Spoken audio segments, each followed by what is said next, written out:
Tere, olen Aleksei Aleksejev. Rõõm teid näha minu vlogis Marid, meie hõimlased.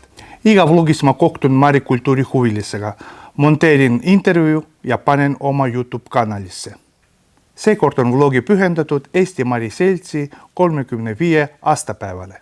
1990. aastal asutati Eesti Mari Selts. Seoses sellega oli otsustatud teha intervjuu, kes olid nende aastatel seotud Eesti Mari Seltsi eluga. Täna kohtume Andres Heinapuuga, kes oli 4. maailma soome-ugri kongressi peasekretär. Tema töö tihedalt seotud Mari Seltsiga. Intervjuu tegi Tallinna Mari Seltsi juhatusliige Žana Toht.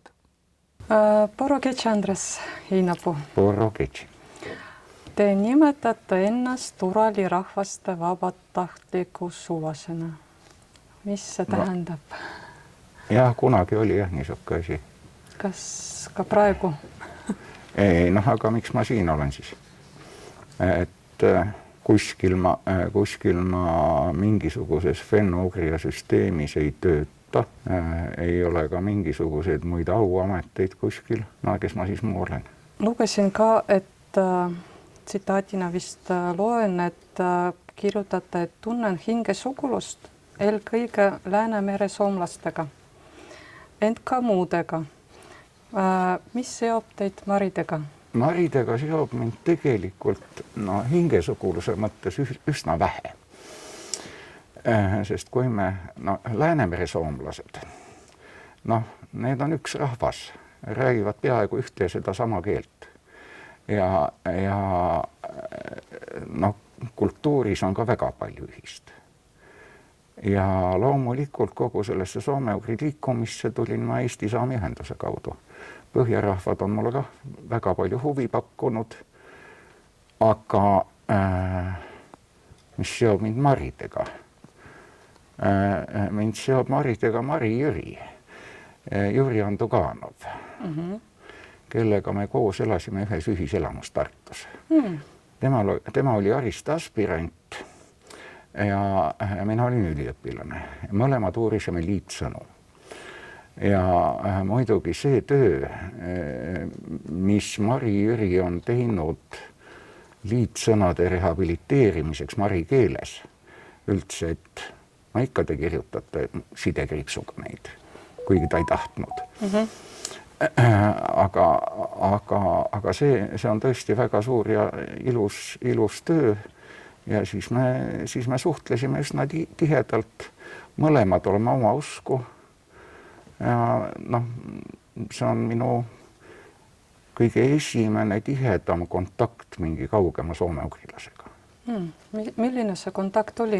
Kas tekkis rohkem huvi Maride vastu? Kas te hakkasite rohkem küsima nende kohta? Ta loomulikult ei olnud tema käest tarvis küsida, ta rääkis ise. Ja et see oli sihuke omaette tore maailm. Ega ma muidu ei oleks kaugematest teada saanudki. Aga see, kuidas ma siia soome-ugri liikumisse sattusin, see on eelkõige Saami-Seltsi kaudu. Ja ei muidugi järgmised Marid olid ka. Vassili Bektejev tuli Tallinna Draamateatrisse näitama Salikaad. Siis tal oli Beršinin kaasas, ja kes tegi sünkroontõlget. Mina töötasin parasjagu teatriliidus ja siis ma käisin nendega üpris tihedalt läbi. Minu ülesanne oli korraldada kogu seda asja. Ja siis selle tulemusena üsna varsti Aleksandr Abdullov tahtis teha seda esimest soome-ugri noorte festivali mille tulemusena siis moodustati MAFUN.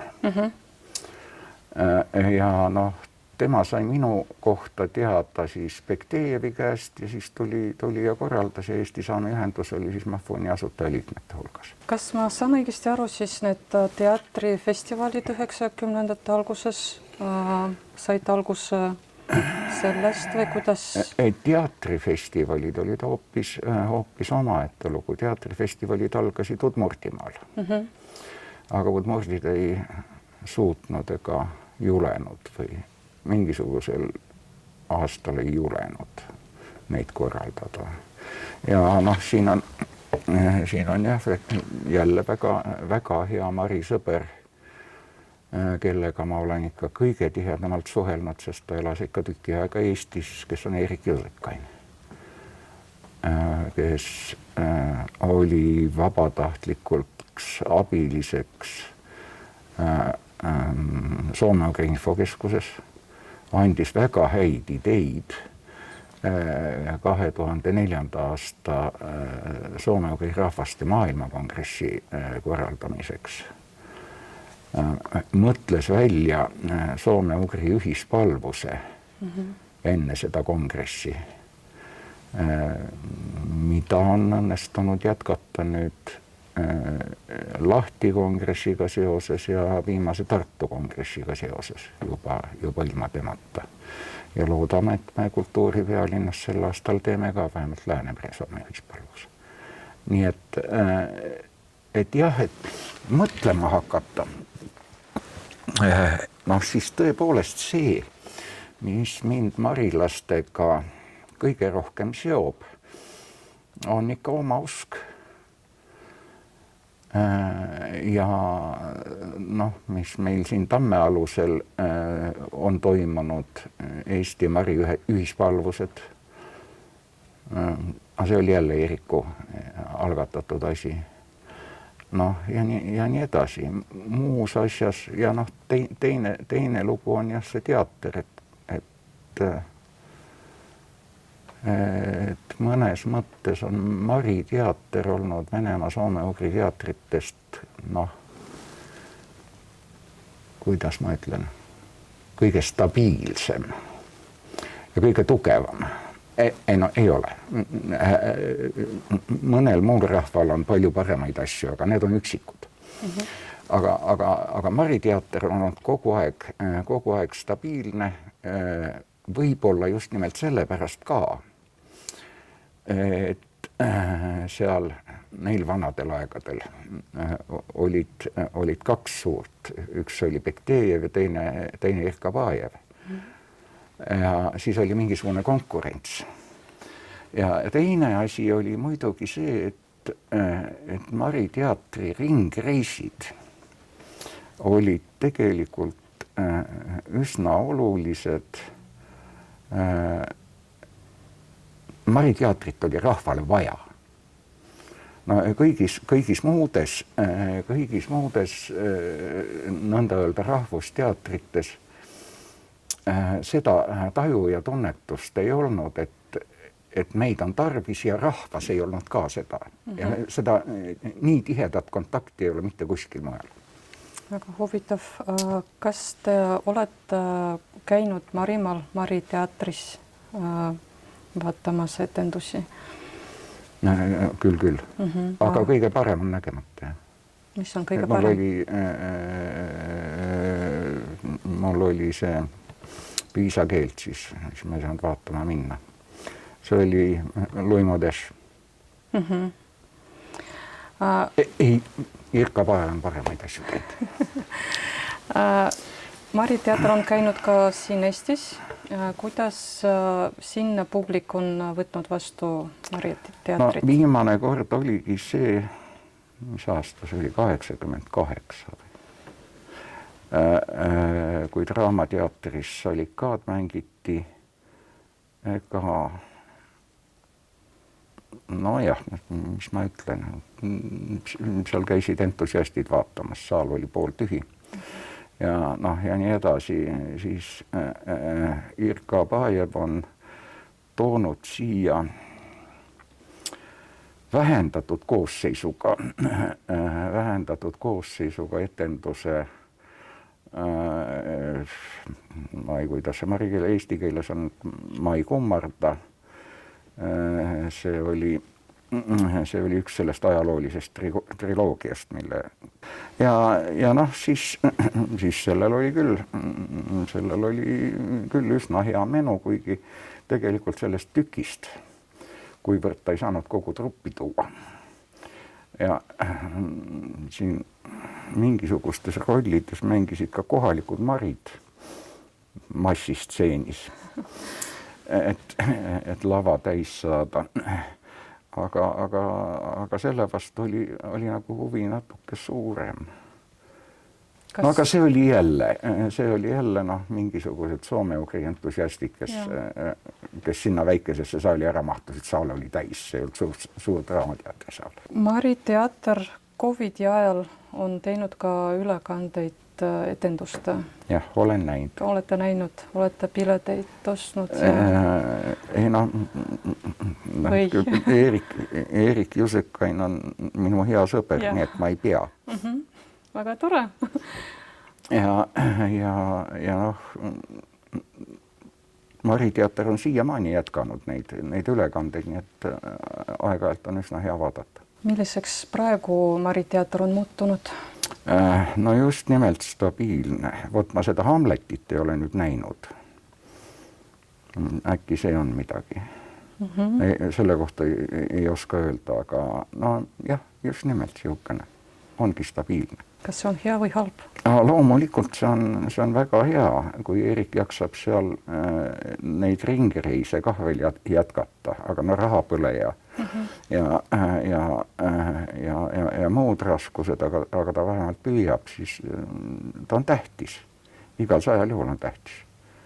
Et noh, siin on Eestiga sihukene hea võrdlemine, kui 19. sajandi lõpus oli teatril väga suur roll. Meil oli, eks ju, meil ei olnud ühtegi professionaalset teatrit siis, aga asi oli selles, et eesti keelt tohtis kasutada ainult teatris ja trükis. Ajalehed võisid olla, aga mingeid avalikke koosolekuid eesti keeles ei tohtinud pidada, et kõik pidi vene keeles käima igal pool. Ja siis see, mis tegelikult tekitas selle Eesti rahva, kes tegi oma riigi, need olid kaks eesti keelt kasutavat institutsiooni, ajakirjandus ja teater.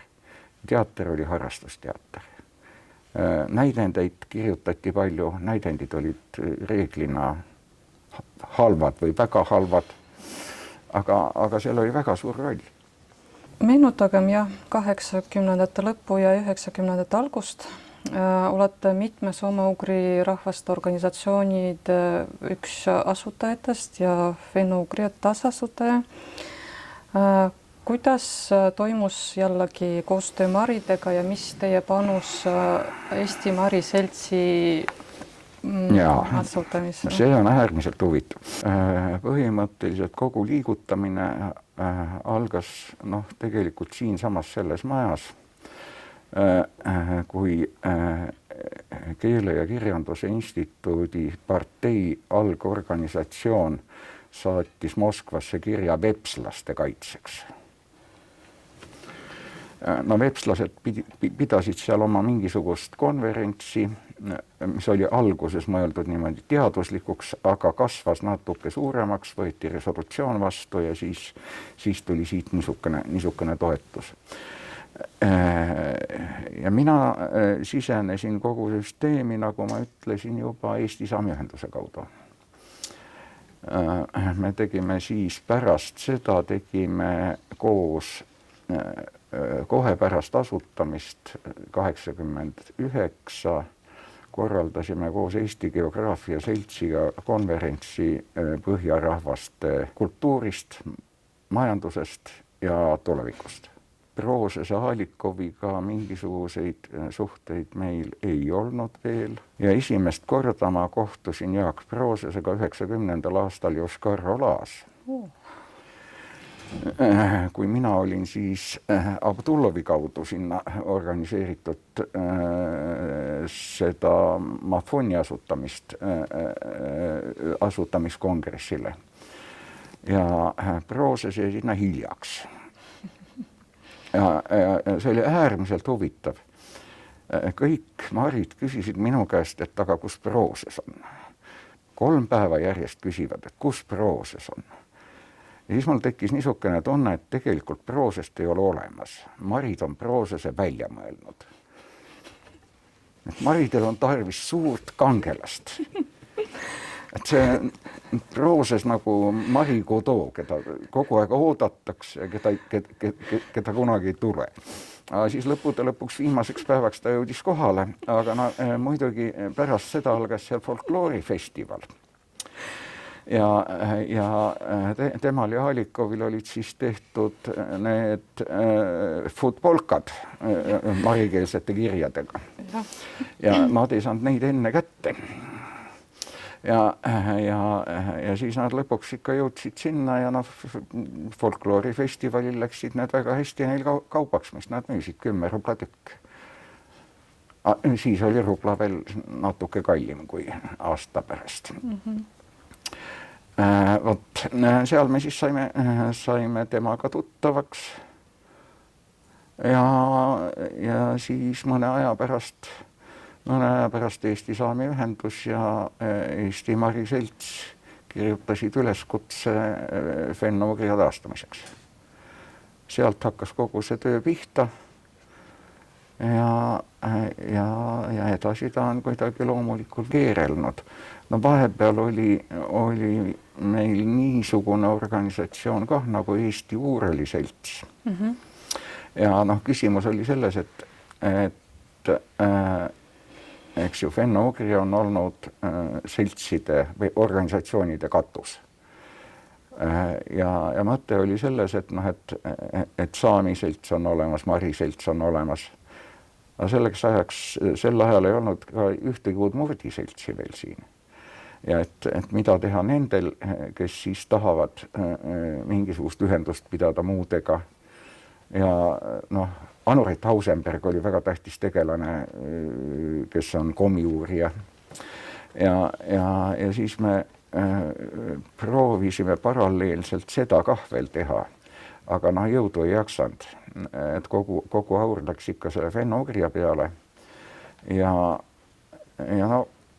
sellest hoolimata igasugustes kultuurilistes üritustes on Fenno-Ugria tegelenud kõigi rahvastega ju.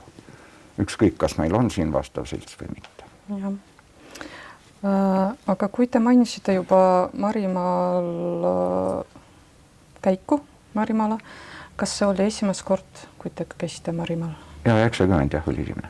Millised muljed teil olid? Milline oli tol ajal Marimaal? Ma kirjutasin sellest 3-jaolise reisikirja ajalehte Esmaspäev. Seda võib sealt lugeda. Siis teame. Aga mis oli teise osa pealkiri oli Stepp-tants Lenini jalgade ees.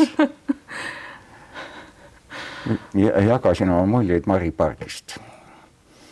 Ja esimeses mulle meenub, et ma kirjutasin, et pärast seda rünnakut läbi Venemaa, ma olin enne kah olnud, et ma nii puhast linna Venemaal enne ei olnud näinud. Ja siis muidugi see, et sinna olid ilmunud niisugused Ameerika reklaamid, mis ütlesid, et tädi surnud. Coca-Cola. Et Mari keelt ikka oskate? Ikka tunduvalt halvemini kui udmurdi keelt ja udmurdi keelt ma peaaegu ei oska. Selge. Raš. Te kirjutate artiklis, kuidas Venemaa hõimurahvaid tõhusalt aidata, või see mõte on aastast juba 1992, et me ei pea Venemaa soome-ugrilasi aitama, vaid olema võrdseks kultuurivahetuseks, sest meil on, mida üksteisele õpetada. Et 90. alguses Marimaa ja Eesti vahel oli tihe koostöö, käisid ka erinevad organisatsioonid Eestis tutvumas nii majandusega, kultuuriga ja nii edasi. Marit õppisid Eesti kogemust, nagu uurisid, ütleme niimoodi. Aga mida eestlased võivad õppida Maridest? Me oleme pikalt arutanud Maridega, eriti Mari-Jüriga, Laitšemieriga natukene, Eerikuga, kes on ka omausku, seda sama omausu hoidmist. Seda saab õppida ainult maridelt ja udmurtidelt, sealjuures mõlemalt, sest nad on hoidnud seda eri moodi. Ja kogu seda ma olen öelnud ka seda, et Venemaa soome-ugrilased on meie kultuuriline tagamaa. Ilma nendeta oleksime meie mingisugused veidrad sakslased, kes saksa keelt ei oska. Aga tegelikult kõik see, mis on meil vana alles, mida me sakslaste käest ei ole õppinud, see on teiega ühine.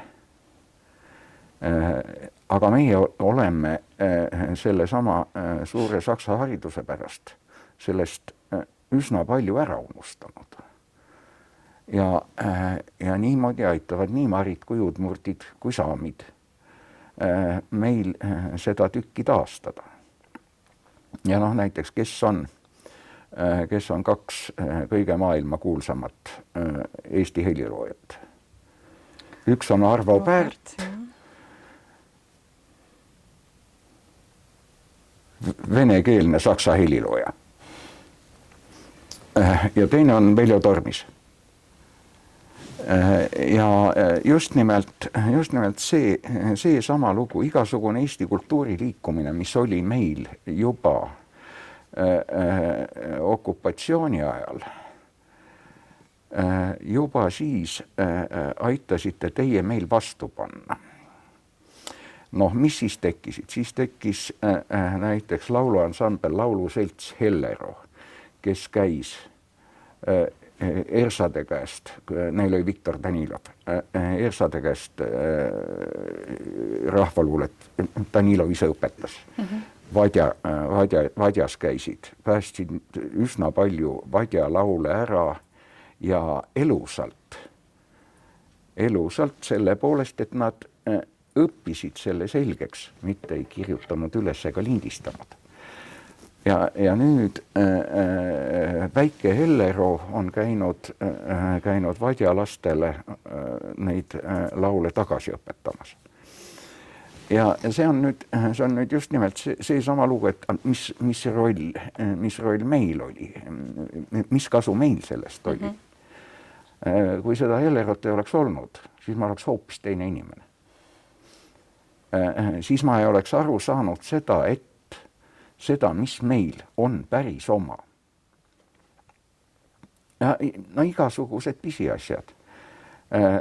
Näiteks Aivar Ruukel, kellel on udmurti naine, eks ju, tegeleb ühepuuvenede laiali laotamise ja vestmisega.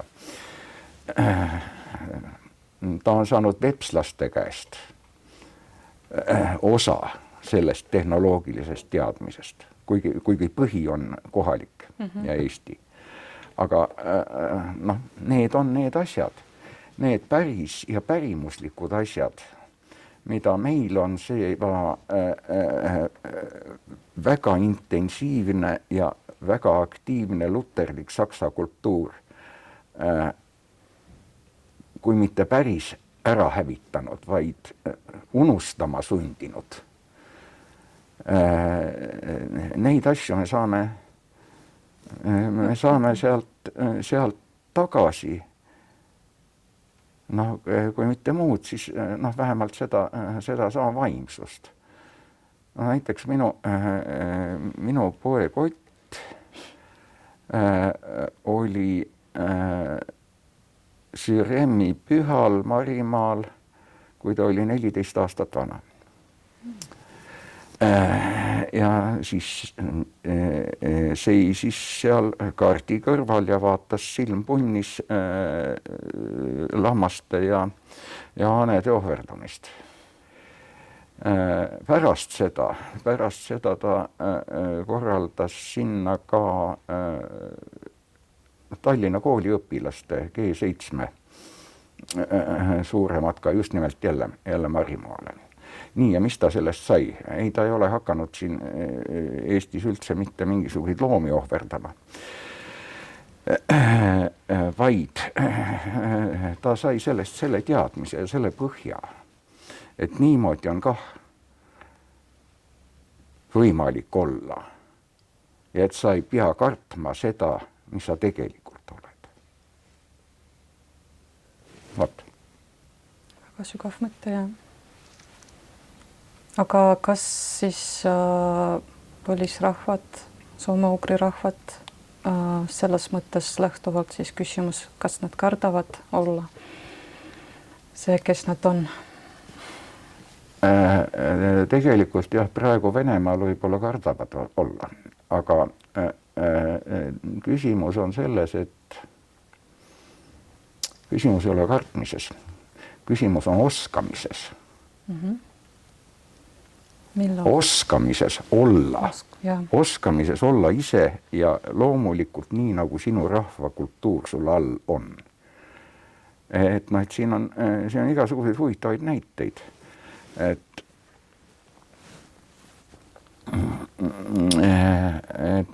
näiteks võtame kas või selle sama Salika. Selle sama Salika, mis on küll üsna halb nõukogude näitekunstiteos, mingi lollakas laulumäng, aga selle laulumängu muusika on oma. See ei ole mingisuguse Hendeli või Penderecki järgi tehtud. Ja täpselt kogu sellest samast kokkusaamisest on tulnudki mingisugune tegelik etnofuturism. Karl Martin Sinijärv mõtles selle sõna välja.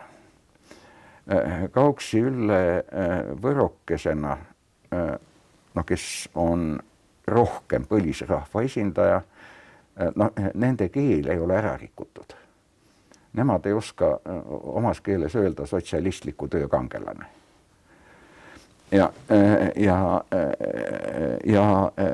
tema oli abiks, aga kui me ei oleks kokku saanud, kui meil oli tarvis korraldada see esimene noorte loojate etnofuturismi konverents, kus olid kohal saamid, udmurdid, marid, ja nii edasi. Ja see koostöö on just nimelt see kõige parem asi selle kultuurivahetuse asjas.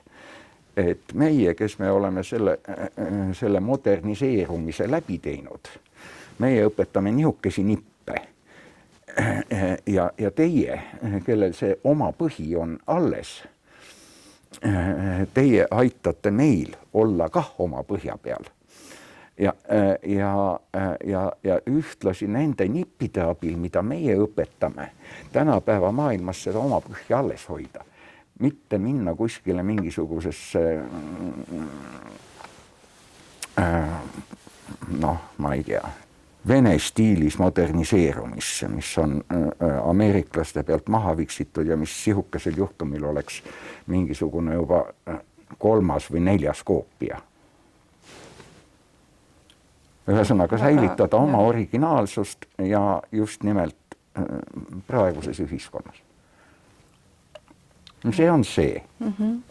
Ja siin oligi küsimus ka, et Soome-Ugri rahvaste kongressi põhiteemad, mis ERMis on olnud, üks teemadest on traditsioonist kaasaegseni.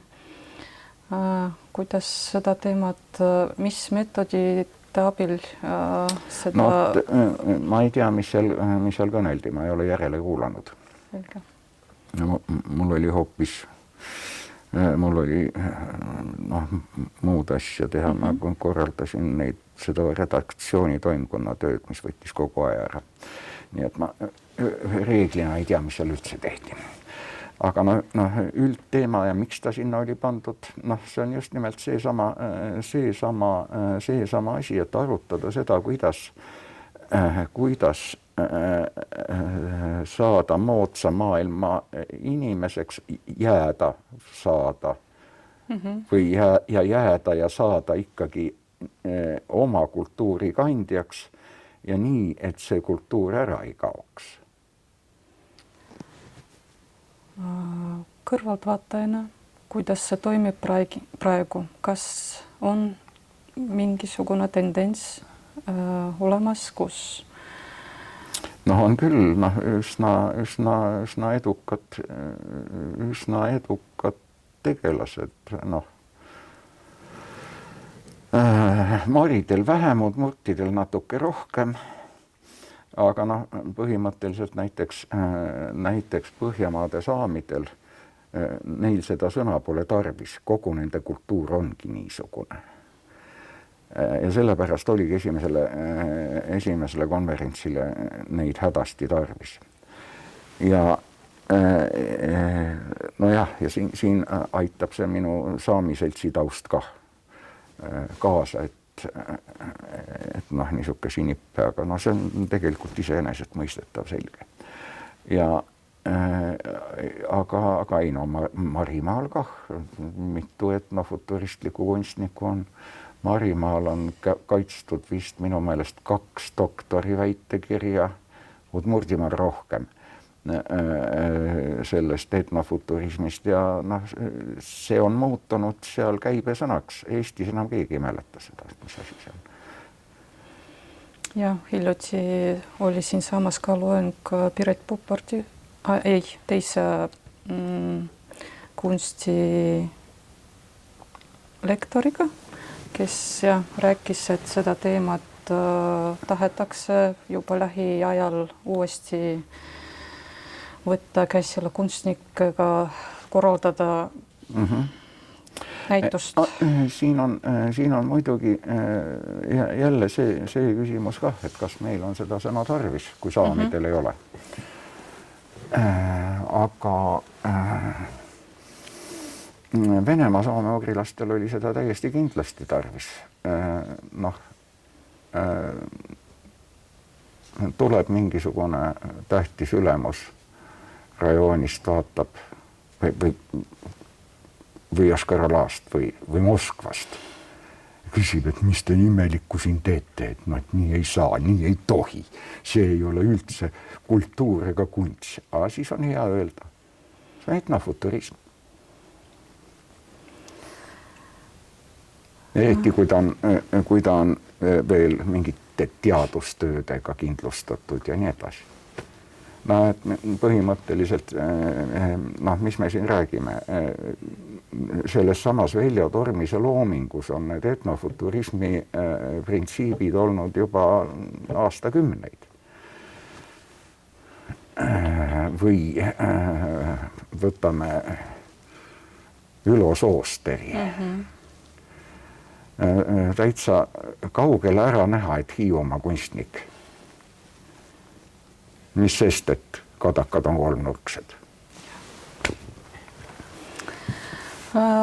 Aga kui rääkida Mari seltsist, Eesti Mari seltsist, 90ndate algus olid mitmed kogunemised ja peod, võib-olla kuidas nemad möödusid, me praegu koostame albumit. Ma olen Ja- mõne pildi peal, jah. Ja olete mõne pildi peal. Jah, aga ma olen seal käinud ja muidugi jah, seda Mari stepp-tantsu, seda ma olen harrastanud küll, jah.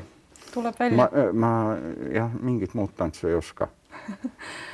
Seal juures jah, tuleb öelda, et ma oskan ka Udmurdi stepp-tantsu, et seal ei ole põhimõttelist vahet.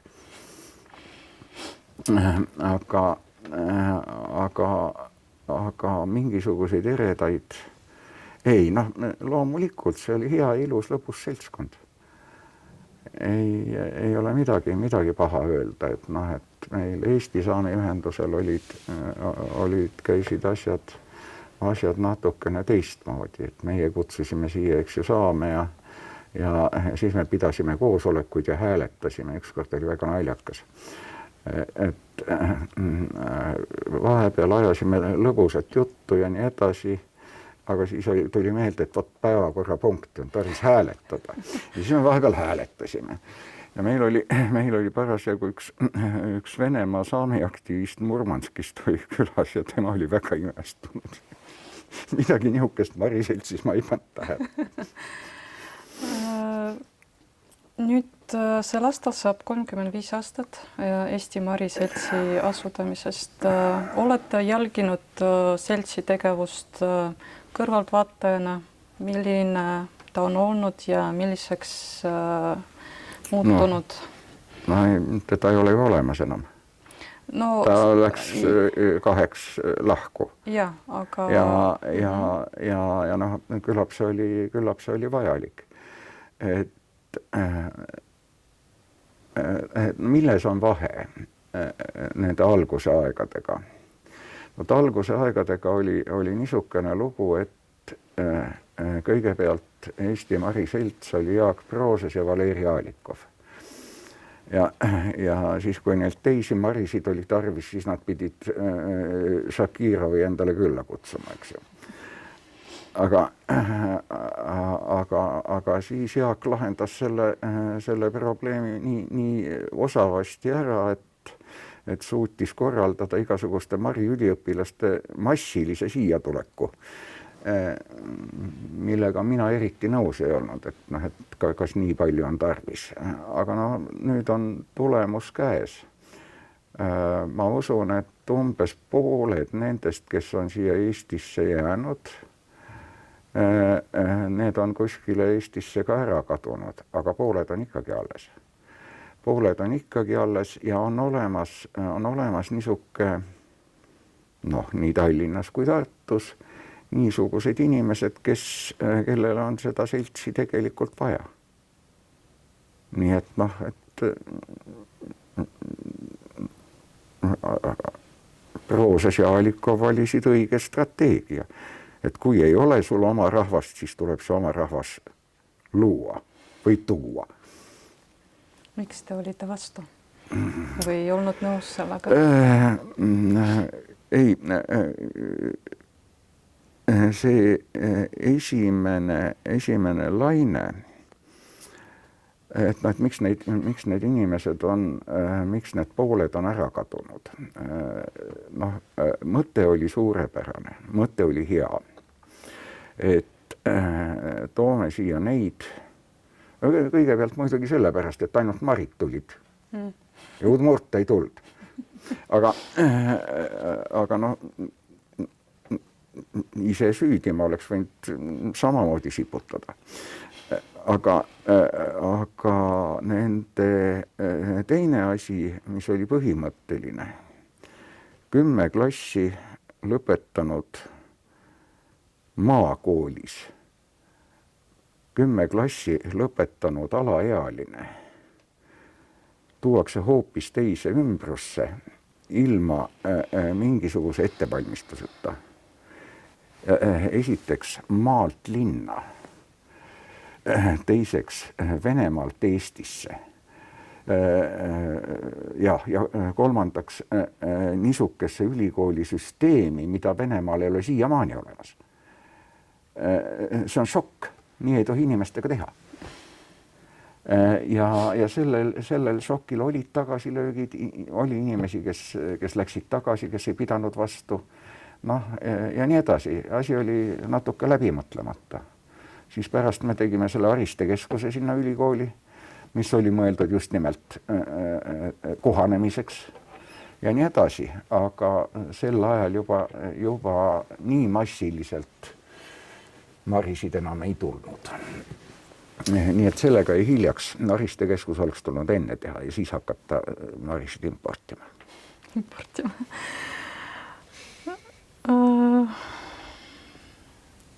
Kuidas edasi, mis arvate, seltsid Eestis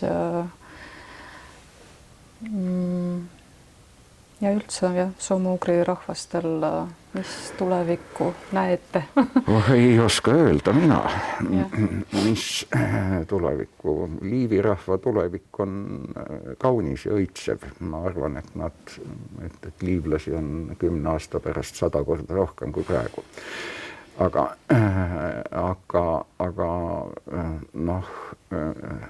siin on 2 asja. Mis Venemaal toimuma hakkab, seda ei tea me mitte keegi. Ja ma ei kuulu ka nende inimeste hulka, kes annab mingisugusele vanale sõbrale Vatniku nime. Sest ma ei tea, mis olukorras ta seal on. Ma ei tea, milleks ta on sunnitud. Ei ütle nimesid, ei räägi. Ja see on küll täiesti kindel. Ma usun, et olukord Venemaal ikkagi igavesti niisuguseks ei jää, sest ta ei saa jääda. Ja Venemaa soome-ugrilased minu meelest peavad lihtsalt selle olukorra üle elama, et äkki tuleb natuke parem. Kuigi, kui see olukord ära lõpeb, ei tea ka keegi ei oska ennustada, missugune on see uus. Nii, aga Eesti seltsid, ma ennustan muudkui aga jätkuvat õitsengut. Sellepärast, et kui nüüd on need kontaktid, kui piir on kinni,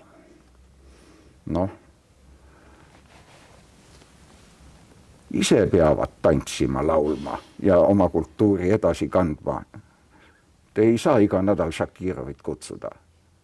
Anissimov on udmurtidel siin olemas kogu aeg. Meil on Makeev ja Aleksei ja Inga ja... Aga jah, et minu meelest see on aidanud tegelikult siin kohalikku tegevust kuidagi tugevdada hoopis. Elavdada, tugevdada, jah. Et peab teise hakkama saama. Jah, üritame.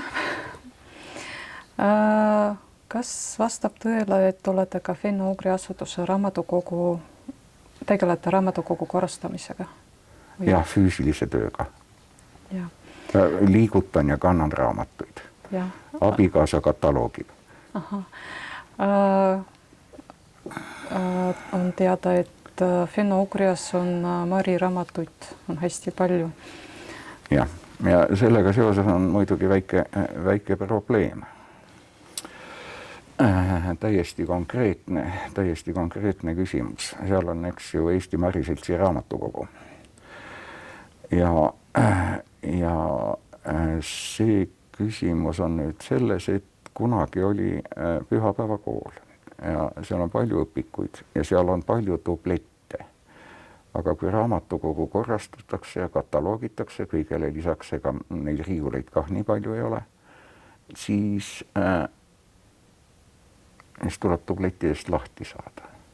Aga kui tuleb kunagi uus pühapäevakool, äkki siis läheb ikka ühest raamatust mitut eksemplari alles hoidma, järelikult tuleb neid kuskil ikkagi säilitada ja hea meelega oleks kena, kui üks nendest 2 Mari seltsist võtaks ja leiaks mingisuguse kamorka neile nii kaua, kui vaja läheb neid. Jah, ülesanne on selge. Aga kui oled Mari raamatutega töötanud, kas olid mingisugust huvitavat leida või ei ole?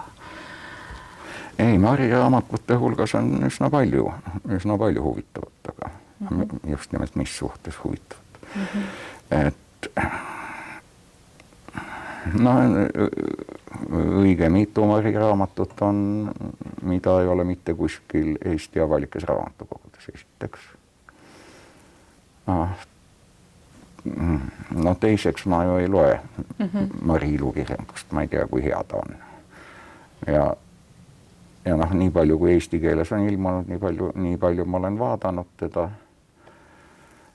Ja aga mul ei ole ka mingisugust ülevaadet sellest. Mind taheti kunagi selle kirjandusauhindade žüriisse, aga ma keeldusin, sest ma ütlesin, et ma ei tea lihtsalt. Ma ei oska kõiki keeli. Ma ei oska üldse peaaegu mingisugust keelt peale Läänemere soome keelte. Ja ma ei oska öelda. Mingisuguseid eriti rariteetseid raamatuid ei ole. Ma olen neid näinud Valentin Kolumbi nimelises muuseumis, ma ei teagi küll kus kohas ja missuguses ruumis nad praegu on, aga seal näiteks on ilusaid ja häid asju. Aga jah, nii haruldasi Fenno-Ugria raamatukogus ei ole. Selge. Varsti tuleb üks haruldane raamat. Kõige ilusam raamat on muidugi see Joskar Ola album kõikide naaberisnajatega, mis seal on. Ma ei kujuta ette, kuidas selles linnas elada on võimalik. Nii, konkreetsemalt.